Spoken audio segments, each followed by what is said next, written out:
શિણાઈ ગામે સરકારી જમીન પરથી દબાણ દૂર કરાયું। જિલ્લા કલેક્ટરના માર્ગદર્શન અને સૂચના મુજબ પ્રાંત અધિકારી અંજારના માર્ગદર્શન હેઠળ મામલતદાર ગાંધીધામની ટીમ દ્વારા પોલીસના સહયોગથી ગાંધીધામ તાલુકાના શિણાઈ ખાતે સરકારી ટ્રાવર્સની જમીન પર થયેલ ગેરકાયદેસર દબાણ દૂર કરવાની કાર્યવાહી હાથ ધરવામાં આવી હતી।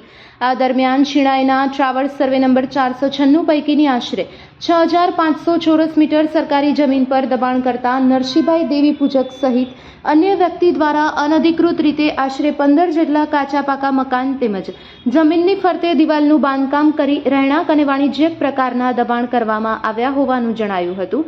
મામલતદાર ગાંધીધામની ટીમે પોલીસ બંદોબસ્ત સાથે સ્થળ પર પહોંચી તમામ ગેરકાયદેસર દબાણ દૂર કરી સરકારી જમીનને દબાણ મુક્ત કરાવી હતી। આ કાર્યવાહીના પરિણામે કુલ 6500 ચોરસ મીટર સરકારી જમીન દબાણ મુક્ત કરવામાં આવી છે, જેની જંત્રી મુજબ અંદાજિત કિંમત 72 લાખ રૂપિયા આંકવામાં આવી રહી છે। Report by Bharti Makhijani, Gandhidham.